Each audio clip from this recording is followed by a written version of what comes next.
नमस्कार दोस्तों, मैं अमर चौहान आज आपको बताऊंगा महाभारत के कुछ रोचक तथ्य क्यों हैं आज भी कुरुक्षेत्र की भूमि का रंग लाल। इन सभी तथ्यों के बारे में आज हम बात करेंगे। चैनल पर अगर आप नए हैं तो प्लीज़ लाइक, शेयर और सब्सक्राइब जरूर कर दें। कमेंट करना न भूलें। चलिए बढ़ते हैं कहानी की ओर। दोस्तों, मैं जो भी बता रहा हूँ गूगल से गहन अध्ययन करके तब आपको इसके बारे में बता रहा हूँ। महाभारत आज से लगभग 5124 वर्ष पूर्व लड़ा गया था। पुराणों के अनुसार यह 1900 ईसा पूर्व हुआ था। यह युद्ध कौरवों और पांडवों के मध्य लड़ा गया था। इसमें भाग लेने वाले कुल योद्धा 3 मिलियन थे। कुरुक्षेत्र के युद्ध में 3 मिलियन योद्धाओं ने भाग लिया था, जिसमें अनेकों योद्धाओं की मृत्यु हो गई थी। जिस प्रकार आज के टाइम पे योद्धाओं की अलग अलग यूनिट होती है, जैसे para commando, commando, Garud commando, NSG commando, तो उस प्रकार पहले भी अलग अलग उपाधियां हुआ करती थी। रथी, अतिरथी, महारथी, ये सब उनकी पदवियां थी जो फोर्स में सबसे ऊपर होते थे। एक रथी योद्धा लगभग 1000 पैदल सैनिकों के बराबर हुआ करता था। जिस प्रकार आज हम ये सेना में कहते हैं कि एक पैरा कमांडो 10 कमांडो के बराबर है, तो उसी तरह उस टाइम पे एक रथी लगभग 1000 पैदल योद्धाओं के बराबर हुआ करता था। लेकिन उसकी अभी कुछ शिक्षा पूर्ण होने से रह गई हो। अब बात करते हैं महारथी की ओर तरफ। महारथी वह है जो युद्ध कौशल में पूर्ण रूप से प्रांगत होता था। बात करते हैं अतिरथी की तरफ। एक अतिरथी लगभग 10,000 रथियों के बराबर हुआ करता था, लेकिन यह भी पूर्ण रूप से कौशल नहीं हुआ करता था।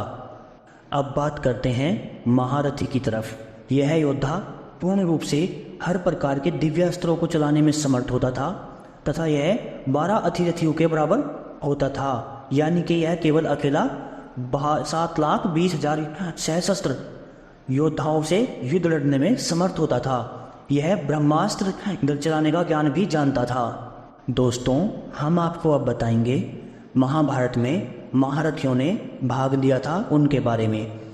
इनमें सबसे प्रथम श्रेणी में श्री कृष्ण, अर्जुन, भीष्म, बलराम, कर्ण, द्रोणाचार्य, भगदत्त, ये सभी प्रथम श्रेणी के महारथी थे। अब बात करते हैं द्वितीय श्रेणी के महारथी। भीम, जरासंध, सत्य, कृतवर्मा और अश्वत्थामा, अभिमन्यु, कंस, ये सब द्वितीय श्रेणी के महारथी थे। अब बात करते हैं तृतीय श्रेणी के महारथियों के बारे में। दुर्योधन, धृतराष्ट्र, शल्य, पद्म, घटोत्कच तथा कीचक, ये सभी तीसरे श्रेणी के महारथी थे।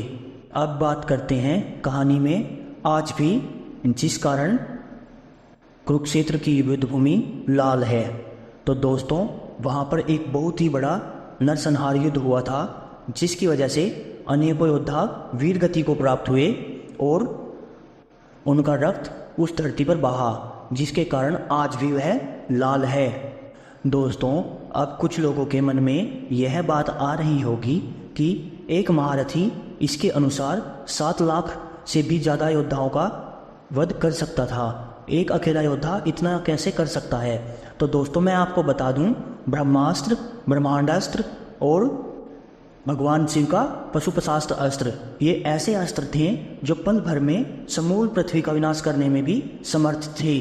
और महारथी योद्धाओं के पास में ज़्यादातर ब्रह्मास्त्र का ज्ञान सभी को होता था, और इनमें अर्जुन को खुद भगवान शिव ने पशुपशास्त्र अस्त्र का ज्ञान दिया था, जब अर्जुन ने कठिन तपस्या की थी महाभारत युद्ध से पहले।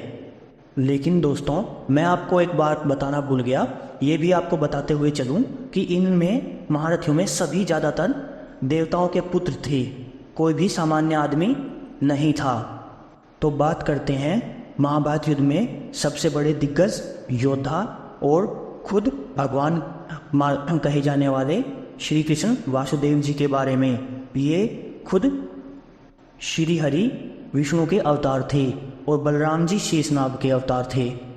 अब उनके बाद में आते हैं गंगा पुत्र भीष्म। जैसे कि मैं नाम में ही बता चुका हूँ, ये माँ गंगा के पुत्र थे। ये महाभारत युद्ध में हर दिन 10,000 सैनिकों का वध कर देते थे। अब बात करते हैं पशुपतास्त्रधारी अर्जुन के बारे में। ये देवराज इंद्र के पुत्र थे और एक योद्धा जो अर्जुन को टक्कर दे सकते थे वे थे महारथी कर्ण।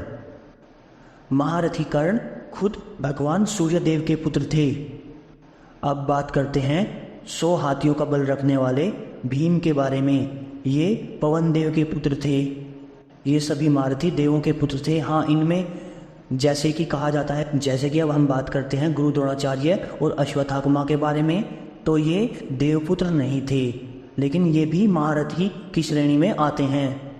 तो ये विस्तृत वर्णन हुआ महाभारत के युद्ध के बारे में। दोस्तों, अगली वीडियो के बारे में मैं आपको बता दूं, सभी योद्धाओं की लंबाई और उम्र के बारे में मैं बताऊंगा। प्लीज़ चैनल को सब्सक्राइब करें और लाइक करें, कमेंट जरूर करें। धन्यवाद। जय श्री कृष्ण।